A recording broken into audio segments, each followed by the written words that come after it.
Why, hello there. It's me recording after that last video that I made. You know, the one where it was 6:50 in the morning, it's now 11:40. Enclave Emily, you might be saying. How can you stay awake for so long? Well, it's because the fact that I live in the same planet as some people keeps me awake at night. But what person am I referring to? What kind of person am I referring to? Well, none other than Emil Emil Pigeon. You might recognize that name because it's so peculiar, but also because this guy is a design director. Particularly, he worked on Fallout 4 and Starfield. The mere mention of those two games should get you an idea as to what we're about to deal with. You see, after an entire year of people jacking each other off due to the fact that they thought that Starfield would be the best game ever, Starfield, a Bethesda game, turned out not to be the best game ever. What a shock. A real toaster in the bathtub level of shock. You know? How could it possibly be that a Bethesda game made by Bethesda would turn out to be a Bethesda game? I can't say I blame anybody that bought the $400 editions and shit like that, because nobody saw it coming. But anyway, now that Starfield is out and people realize that it's not as good as it was hyped up to be, Emil seems to be raging harder than a vegan at a butcher shop, because he, along with the fanboys, seem to be coming up with the craziest levels of cope, and it culminated in a 15-post-long X/Twitter thread, where Emil complains about unfair criticisms. And now, I do understand his point of view here. Nobody likes to receive unfair criticism, because when you want criticism, you want it to be fair so you can adapt, learn, overcome, and all that shit. But this is Emil we're talking about here, the design director for Fallout 4. You know, the role-playing game where you don't get to roleplay, and the dialogue choices in which you can only say yes 3 different ways, and you can also say no, but in the style of a woman who wants to share her emotions, which really just means another yes, so 4 yeses. So I'm gonna put $100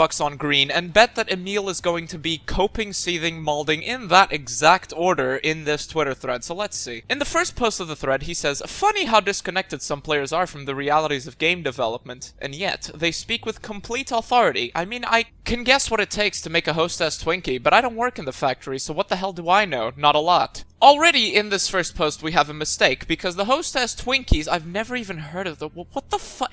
Wait, hold on. What the fuck is a hostess Twinkie? Oh, it's fat people food. Okay. But as I was saying, to make a hostess Twinkie, you need to know the recipe, and if you do not know the recipe, you do not know how to make it. Video games, on the other hand, are things that everybody, with some training and some dedication, can make. You don't need to know the recipe to make a space exploration game. All you need to do is know how to code. And, I suppose, design, create models and stuff like that. Game development is not knowing the recipe for a hostess Twinkie. Game development is like getting the correct kitchen utensils to use, well, in your kitchen. Once you've got those, go right ahead. You know, I'm somewhat concerned. Usually the first posts of the thread are the best ones, and then it just gets boring and stupid, and you don't pay attention to anything else. So I'm just a little bit worried about this. Post number 2 says, "Part of me really gets it. When you're a consumer and spend money on things, that gives you the right to complain about those things. I spend a lot of money on games every year, and sometimes it takes a lot more for me not to scream into the internet's collective consciousness." And then in the third post he says, "I don't complain about games on social for 2 main reasons. 1, I know how hard it is to make games, and have too much respect for my fellow devs. I work for a game studio, and it would be uncool and unprofessional for me to do so, but sometimes I want to, oh boy." To this I say, it's no fucking wonder you're so disconnected, and it's no fucking wonder that people like you are so disconnected. Because one thing is to complain, the other is to criticize. It should be absolutely fair. In fact, it should be mandatory for people who actually work for game dev studios and stuff like that to criticize other games, because you have experience in making games, you are probably one of the best people to provide solutions. Well, not you, Emil, you fucking suck, but you know what I mean. But it's also perfectly fair to complain. If I buy a game and it runs like shit at 10 FPS and is constantly crashing, I should be perfectly justified in complaining about that. Or, to be a bit more specific, if I buy a game and the save file corrupts by itself, then yes, you should complain, but of course Emil here is talking about unfair criticism, so I should give him the benefit of the doubt and not assume the things, so let's see what he says next. "Most people don't have these constraints and are free to post whatever they want. The internet is a glorious wild west, yada yada yada. When I was writing game reviews for Adrenaline Vault forever ago, I was absolutely that person who would say whatever I wanted about a game, good or bad. Sometimes the good was over-enthusiastic, too good, and sometimes the bad was me being a sarcastic plastic asshat. But throughout that time, I had no inkling what game development was actually like, how hard the designers, programmers, artists, producers, yada yada. Some inspiring and totally not excusatory mumbo-jumbo later, he says, "I'm not trying to change anyone's mind because the internet, full stop, good sentence, but given my position, I can't not share the truth, and that truth is, nobody sets out to make a bad game. You're not trying to change anybody's mind, then what are you doing here, Emil?" He says, "See, I never knew this before, but if nothing else, video game development is a series of concessions and tough decisions. There's that perfect game you want to make, and then there's the game you can make. Sometimes, if the gods smile on you— the gods? You filthy pagan! If the gods smile on you, these two are very close, but in order to get there, in order to get it as close as possible to the vision, the team has to push itself harder and harder, often while dealing with devs being shuffled around or leaving, looming deadlines, and creative decisions you didn't have to make." Now, I'm gonna commit a sin here and probably go to hell, but I do agree with Emil here. Game development is incredibly difficult, everybody knows that, and the bigger the scope of the game, the fucking harder the decisions are, and so on. But one thing is having an ambition, the other is having a fantasy. Emil here wanted to make a space RPG where you explore space and do RPG things. That's an ambition, but apparently he believed he could do it by adding in time travel elements, using a computer to generate the maps,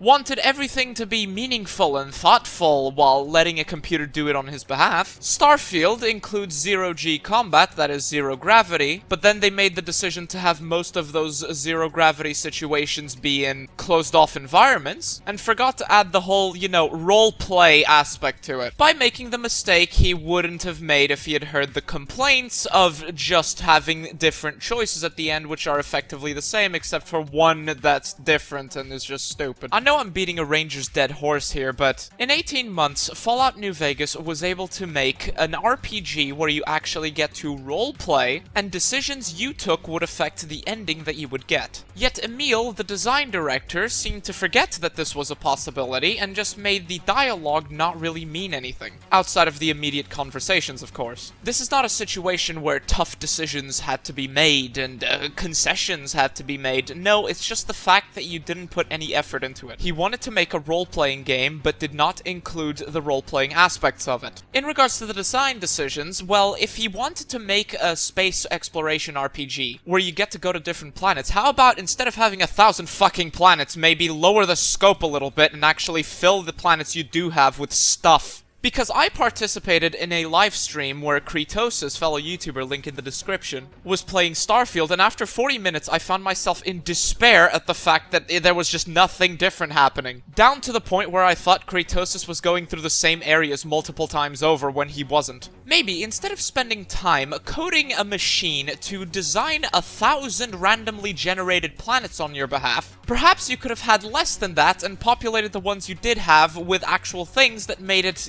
feel a little bit different. Just in the solar system that we have, our planets look very different from one another, and you can't say the same for that in Starfield. It's not about making concessions or difficult decisions, it's just being a fucking idiot. He then goes on to say, and team is absolutely the operative word here. Lots and lots of folks doing lots and lots of work. Writing, level building, making character models, coding game systems, as if you did any of that. The writing's the equivalent of cigarette ash on a piece of paper, and the level building was made by a computer, as you yourselves advertised. He then goes on to say, so sure, you can dislike parts of the game, you can hate on a game entirely, but don't fool yourself into thinking you know why it was the way it is. You fucking what?